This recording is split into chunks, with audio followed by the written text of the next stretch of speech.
when I saw it, bro, it crushed my heart. It crushed my little heart. I wouldn't say that was the first time I got my heart broken, just cause like we weren't really like together like that. But it definitely hurt. So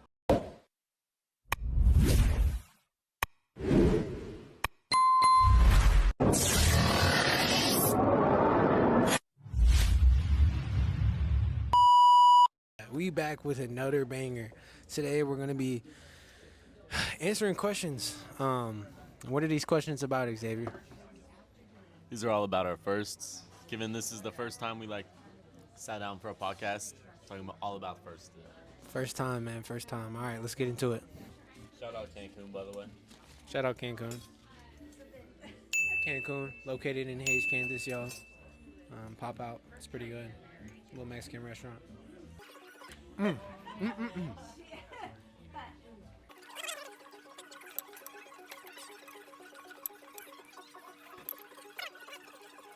All right, Ed. We'll start it pretty simple.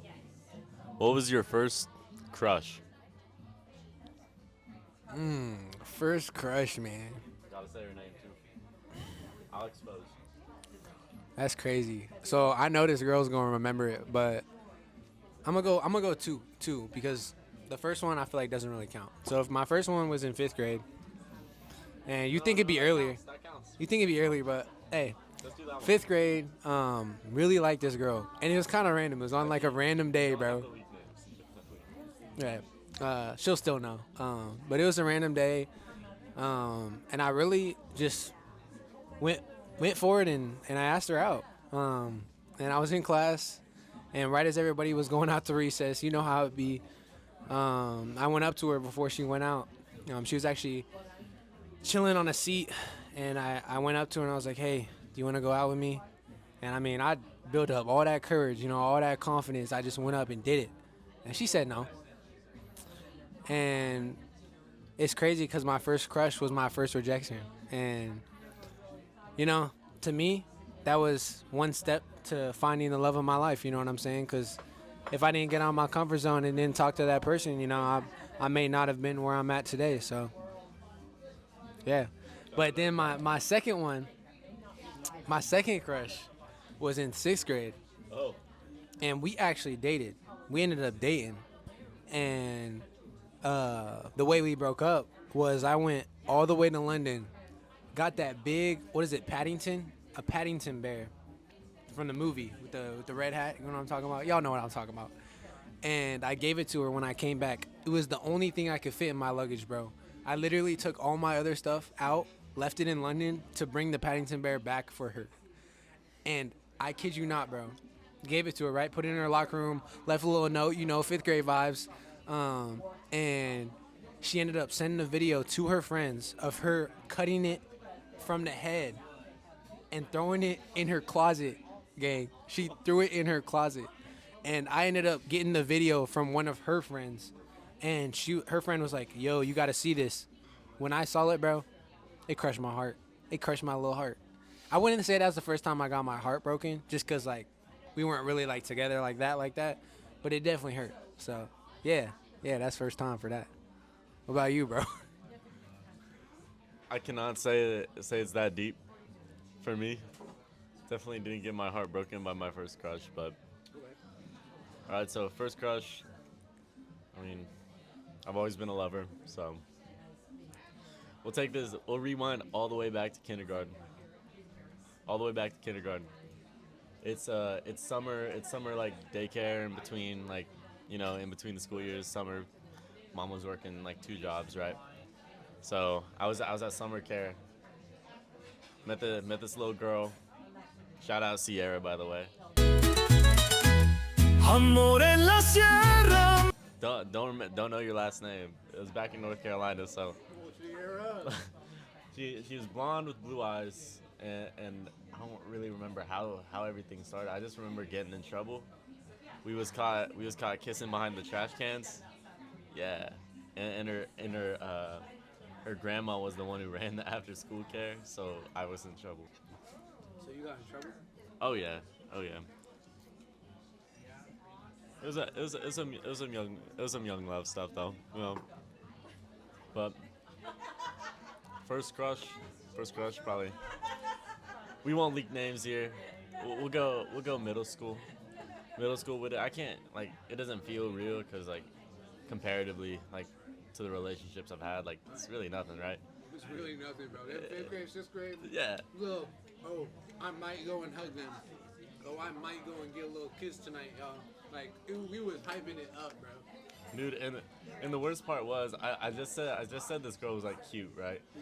And then I just got like into talking to her, like all by all my friends. Just like, yo, go talk to her. It was like at one of the little school dances. Hey, low-key W friends, though. The school those school dances, like they got her attention. Like I was red as a tomato. I was like, yo, like, I really think you're like pretty. Like, you wanna go out like me? I was like low key tweaking, like my face bright red. I mean, she said yes. It was one of those middle school things. Like probably lasted like a couple months, but Couple months, bro. That's good for middle school things, bro. middle school things. That's good, bro. All right, hit us with another first. When was the first time you skipped school? And tell me high school, college. Yeah, let's just go with high school and college. All right. So high school, I never really. I was a pretty good kid in the sense that I didn't really skip school. Kind of like the whole social aspect, talking to people, showing face. Didn't really skip school until like junior year. Or senior year. You know how we had the career X? We had the career X. My career X was fake, dude. I didn't do anything. I just went home. I just went home. So I guess that counts as skipping school. College, I barely show up to any of my classes. That's why I dropped out. Damn. Barely showed up to all my classes. Well, I showed up to philosophy and ethics. And I like my comp teacher. She was real cool. But, yeah, skipped around. Never got caught, though. All right. My first time skipping high school. Freshman. It was during the coronavirus. I don't know if y'all remember that, but coronavirus was hitting, bro. And I actually skipped school when I didn't even have to go there half the time anyways because of corona. But I skipped school because I think it was season 5 of Fortnite. I really wanted to play on the first day it came out. Season 5 of Fortnite was like... Was it? I don't know what season it was, bro. That was, dude, freshman year. That was like chapter 2, season 8. Really? It was like chapter 2, season 6. Bro, I don't know what season it was, but it was... No, it was chapter 2, It was kind of goated, bro. No cap. Like, everything was different, but I still, like, liked it because it was Fortnite. You know what I mean? Oh, God. So, I remember my mom, really strict, which is good. Shout out to my mom because I wouldn't be the person I am today without her. But I remember acting like I was hella sick. And I think, if I remember right, she took my phone because she was, like, the type of mom to be like, okay, well, if you're sick, you can't be on your phone. You know what I mean? You don't need anything. So she took my phone, and I remember my friend skipped the same day, and luckily, he was actually the same way. He lost his phone as well. Luckily, though, we both hopped on. It would have been the PS4. I think it was a PS4. Yeah. I don't know if it was PS5 or PS4, but we both hopped on the PS4, and, like, I think we hopped on at the same time and had our mics on, and we were like, yo, you skip school? And we were hella lit because we went to different schools at the time. But yeah, it was lit because we literally played the whole day, and I didn't even get caught either. So I got lucky. And then first time in college, first time I skipped, let me try to remember this. Oh, it was an English class. It was called Ghost Stories. Shout out Ghost Stories. It was actually a cool class. I'm not gonna lie. It was cool. What in the fake credit? No, bro. We literally sat down in a circle and talked about ghost stories, bro. We were talking ghost stories. Bro, I kid you not. I have photos of it, bro. Hold on. I may have to pull up the photo. But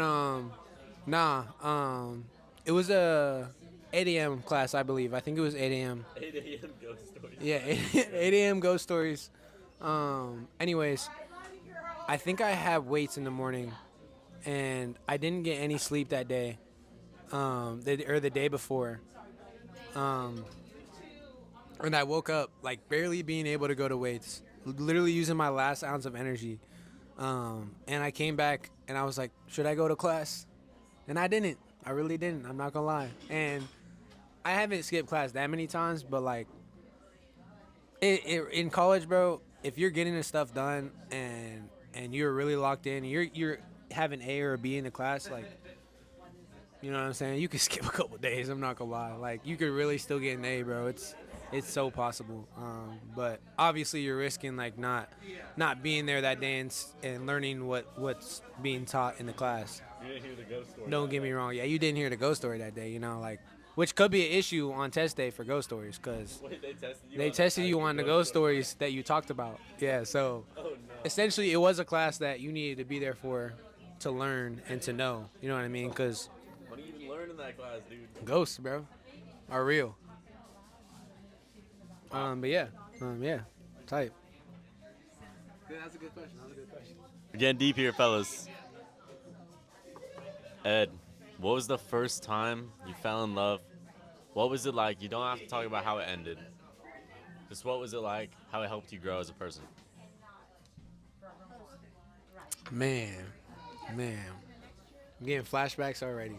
Flashbacks. First time was my sophomore year. It hit. It really hit. The feelings I felt. Is that what you're asking? Like what it felt to be in love? What it felt like what new experiences you had, and how did it make you grow? Well, I will say I feel like I had never been in a real relationship before. Like I had been in middle school relationships, you know what I mean? But to me, those really don't count. You know what I'm saying? So I felt like the relationship was, if I would put it in one word, real. I feel like it was real. You know, like me and her, we just connected in a way like we were best friends. You know what I mean? Like she didn't feel to me like she was just somebody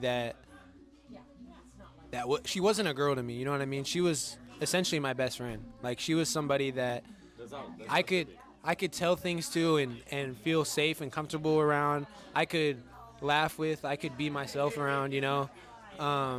And to me, I feel like being in love, that's what it consists of, is you being able to be your full self. And I felt as if I could be my full self around her. I felt like I could be literally an open book and progress and help her progress as well, you know. But it was good. There was always a smile on my face when I was with her. So that's what I felt, you know. First time being in love, first time love in general, man. All right. Flashback. Sophomore year. Same as Ed. Always known this girl, right? Always known this girl since middle school, right? Never really talked. Then we just started clicking sophomore year. Just started, and we clicked. We clicked pretty good. It's kind of crazy now that I think about it. But love to me, at least when I look back, it's all real. It's all real. Like it doesn't matter that you were younger, right? Like it doesn't matter but you know if it was real, right? And that personally, no bad things, but you learn a lot about yourself, especially with the first one. It's a stepping stool to finding out who you are. It's not just being your full self, it's learning what your full self is, and having someone that brings that out of you is great, right? It may not work out in the end, and that's okay. You'll find your one. Hopefully I have, right? So that's what we hope for. But yeah, no, grew a lot as a person. Learned problem solving, all that, how to balance life. No, I feel like you learn really what you want in a person, but also what you don't want in a person. Like there's so many negatives and positives to a relationship, you know what I mean? As there should be, you know what I mean? And obviously you're hoping that girl is the one, you know what I mean? Especially when you're in love. Being in love is not there isn't. I don't think there's. It's black and white, right?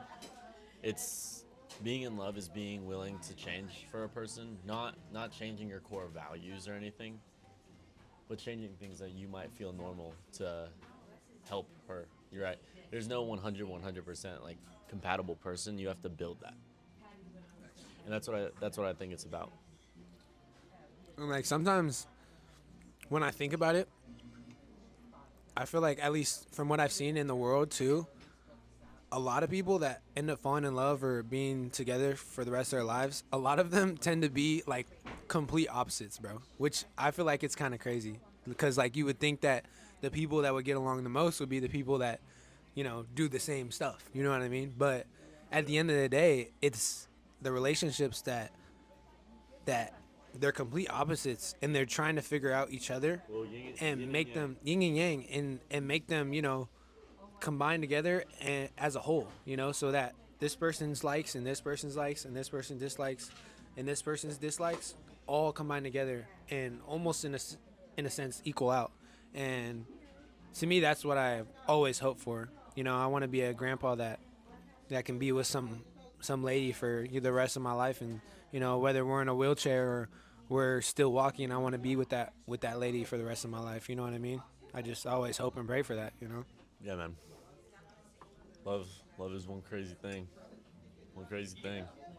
But hey, to to love somebody, you have to love yourself. That's number one. And I'm just learning to love myself. Still learning. Guys, you cannot get in a relationship or fall in love with somebody unless you know who you are. You know what I mean? Like you won't fully know who you are, but you'll be able to grasp, and be able to control yourself. And do that before you get into a relationship. Because if you don't even know who you are and you're trying to figure out somebody else, it's not going to work out. I promise you, it's not going to work out. But yeah, I guess that goes to show that we both believe in love. All right, we're hitting it with first time you found out what you wanted to do with your life. Good question. Good question. There's a lot of times where I felt like this is what I want to do in life. It changes. It really does change. I think the first thing that I really, really felt like I wanted to do, but I didn't want to be like a professional at it, was basketball. Just because I spent so many hours and time into it, I really just wanted to. I think my main goal was to impact other people, whether they were on my team or they were just seeing me wake up early or wake up late. That was my purpose. That's why I did it. And obviously I wanted to get better, but the main reasons were to help others. But recently I found that doing social media and being on social media and being able to share my life with others and impacting people through the phone, like that just explains what 2025 technology is doing. You know what I mean? Like you couldn't do that in the 2000s. You couldn't do that in 1990 or 1980. So in a sense, I feel like it was almost like a calling, because I know making content and being able to have people share their thoughts and share their stories and get it out there. I feel like there's so many people in this world that don't get conversation or even get things said to them or maybe even get compliments. Like that's why I like to go up to females. Like I know I may be a flirty person, this, that, but I love going up to females and giving them a compliment because there's some females that don't get a compliment in their whole life. You know what I mean? And it's crazy to me that's a thing. You know what I mean? I feel like every girl, every woman is beautiful in their own way. You know what I mean? So giving them every person. And I even be going up to guys, no homo, and I be saying like, hey, you're doing a good job, or like even when I'm playing basketball with him, like, hey, like you're working hard, bro, like that's good, keep it up, like be consistent. I really feel like recently I've started figuring out what I really want to do in life, and I feel like that's create content and be able to share my story and make friends for a lifetime, and be able to use the online platform that we have today. So yeah. What do I want to do with my life? It's probably something I've always like deep down known, but and this has nothing to do with a job. I think the reason I was put on this planet is to lead and to guide like people I love. Like my dream job is to be a husband, to be a father, right? And not just that. I wanna impact everyone's life in a positive way. Whether that's donating to a charitable cause or guiding somebody who reminds me of me, whether that's my kid or it's not. Just being able to teach and show somebody like the ins and outs of life, even though I don't even know it yet, right? I think that's what I want to do is just impact people's lives for the better. I don't know what route that is, really. I don't know what I'm going to be doing in 5 years for a job, right? I could be broke on the streets. I could be a millionaire in a mansion, but I don't think that matters as much as the impact on people's lives. And you found that on social media. I haven't quite found what I'm going to do with that, but that's what I know I want to do. Yeah, man, I feel like us as people, if we're not talking, if we're not using our voice, what are we doing? You know what I mean? Like, it's so cool to know someone else's story and to meet other people, because there's always going to be somebody that literally everybody has something that you may not know, that they know, or and they don't know. There's literally something in everybody's life that you may not know. So yeah, why not start a conversation, meet somebody new, make a new friend. I encourage you guys to go out and talk to a stranger, say hi, introduce yourself. It's not gonna hurt if they say, and if it's a girl, you know what I mean, if it's a crush, introduce yourself, man. Say your name, say hey, I've seen you around, and just have a normal conversation like you would with any of your friends. So yeah, I think they're closing up right now. yeah, it looks like it.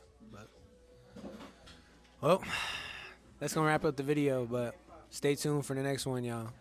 Appreciate Xavier for coming out. It's always a blessing being friends with this man. So. Shout out Ed. Hope to hop on. Hey Ed, till next time. Till next time. You to be there for me. You a little post-so baby. You a little 48 baby.